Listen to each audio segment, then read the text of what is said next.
Money FM 89.3, best of weekends. David Goldwich is joining us. He is the author of a new book called Win-Win, an Everyday Guide to Negotiating.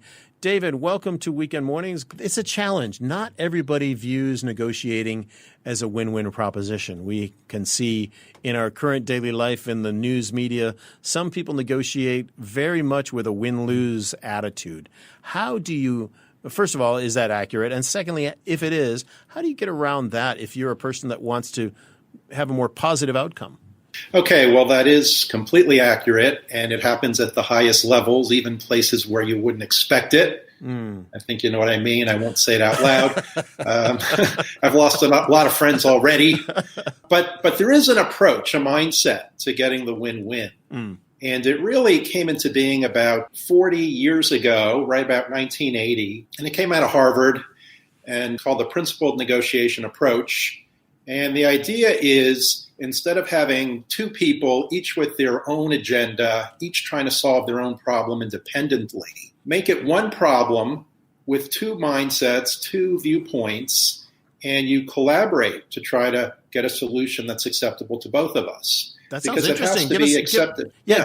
Give us an example. What would that look like and sound like in real life? Okay, in real life, typically you want to get what you want. And you may not care so much about what the other guy wants. And he probably thinks the same thing. I'd be surprised if he didn't. Now, this means you're going to be hiding information. You may even be giving misinformation to get the guy off track. People have this idea that if I keep my cards close to my chest, I have an advantage. But how can they help you solve your problem if they don't understand what it is, and vice versa? And when you look at the different strategies, are there different ways of getting to that win-win? Are there different approaches, or is there one basic strategy that people should or could take? Actually, there's a template that I teach. It's got 8 steps. It's based on the Harvard approach. I've modified it a bit. The key is to understand that what you say you want may not be what you really want. For example, if you want a raise, you think you need money. And you may not see any other possibility. Your boss may not be in a position to give you a raise for various reasons. But what if he can give you a company car? What if he can put you on a better insurance plan?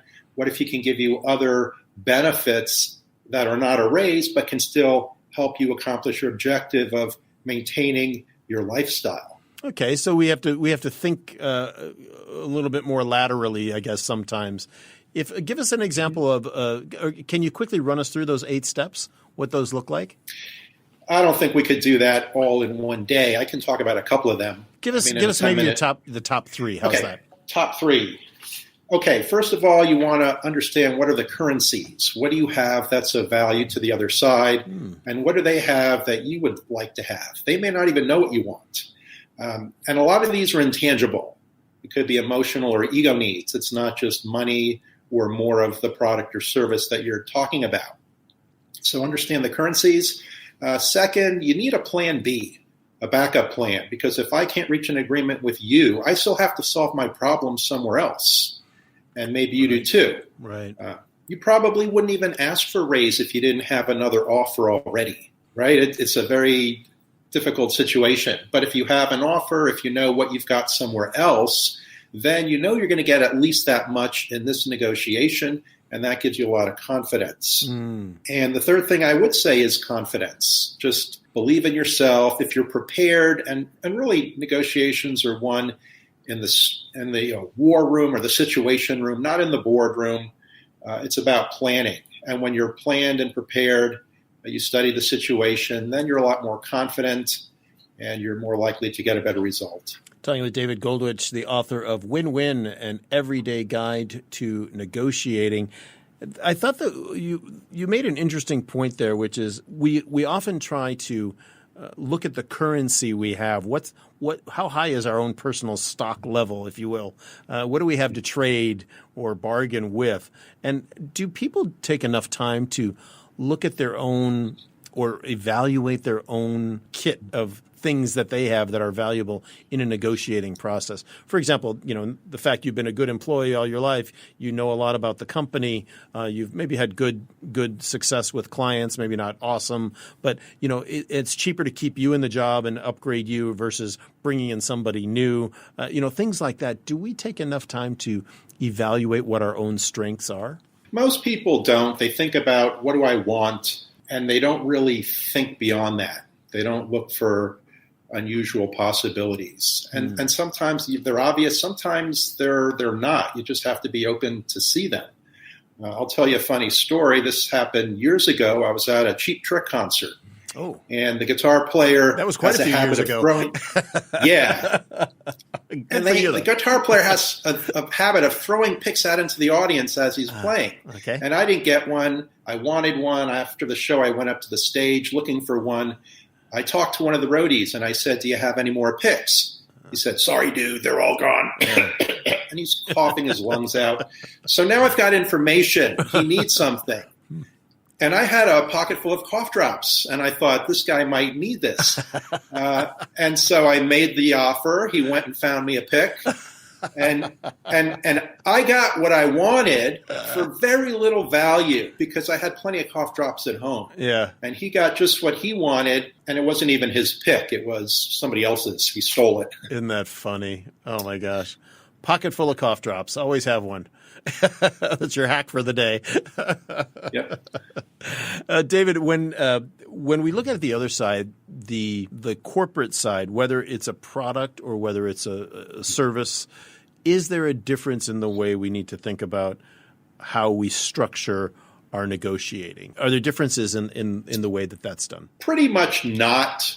Every industry has their own practices and courses of dealing.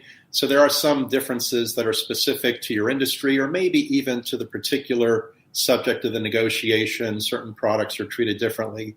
But most of the principles are applicable across the board. You can use them with your kids, with colleagues internally, with competitors, with clients, and pretty much any situation. Has there been, you mentioned the Harvard article that came out years ago now.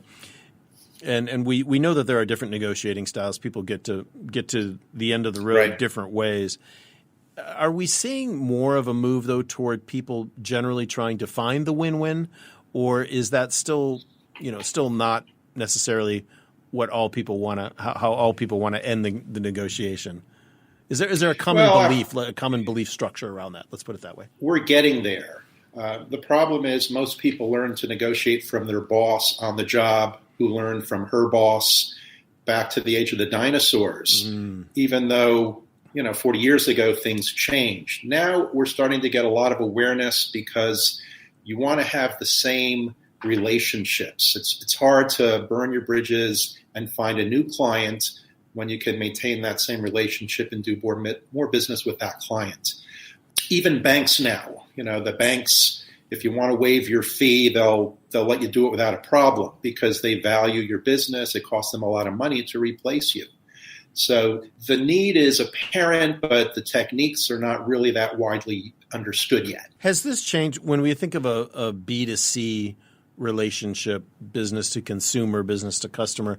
Has this changed over the years? Because as many businesses are more evolved now in thinking, as you just mentioned, it's easier to keep a customer happy and give them a little something in a negotiation process than it is to go out and get a new customer, right? By a factor of what, X, 3 or 4 to bring out onboard a new customer. Has this mindset changed from businesses as well to make it easier for individuals to negotiate with maybe their suppliers or their airline or whoever it is they do business with? Well, if you think about it, there's usually a way. That's one of the lessons I learned early on in my law career. There's a legal, moral, ethical way to do almost anything you want. You just have to find it. That's the hard part. I think consumers may not be as savvy as businesses, so they may not be aware. And there's also this misperception that people want to negotiate with somebody who doesn't know what they're doing, which is not a good idea. I'd rather negotiate with a very sharp negotiator because they get it and they understand how it works. somebody who's not that knowledgeable, who's not that experienced, may have a lot of mental blocks and biases that prevent them from reaching a good outcome. Right. Talking with David Goldwich, the author of Win-Win, an Everyday Guide to Negotiating. Most people that might be listening to this, it would probably be their concern around negotiating on a personal level would be usually around salary or perks of the job. Maybe it's holiday. They want certain vacation days, things like that. These are very, very personal issues. How do we keep emotion out of our negotiating? How do we keep it factual? How do we keep it from devolving into an emotional argument, which often those go the wrong way very quickly? Well, emotion is often involved. It's not as primary as a lot of people think, although in certain cases it does. And it's hard. Really, it's about understanding what you want and approaching it from a business perspective, understanding that you're not going to get everything you want probably without getting the other guy to be happy with what he gets. Yeah. The win-win is not just a good deal. It's about maximizing and optimizing the best possible deal for that situation. When you look at your book, this Everyday Guide to Negotiating, is it only or best suited for the business world, or can you use it in personal relationships as well? Because we all have to do that. We all negotiate in Right. many different ways in our own personal lives. Mm-hmm. Can the tips and the strategies you give in the book, are they useful for that? Absolutely. A lot of people negotiate small things. Only very few people do the big deals. The principles are the same, but a lot of people don't realize that they're in a negotiation, even though they may be just in an everyday conversation. Very interesting. David, if people want to get more information about this topic of negotiating to a win-win, to look for your book, how do they find you? Well, you can find me at my website, david@davidgoldwich.com, and the book should be coming into bookstores fairly soon. It's available through Marshall Cavendish. You can go to the website and find it too. David Goldwich, author of Win-Win, an Everyday Guide to Negotiating. Thanks so much for being with us on Money FM today. Thank you, Glenn.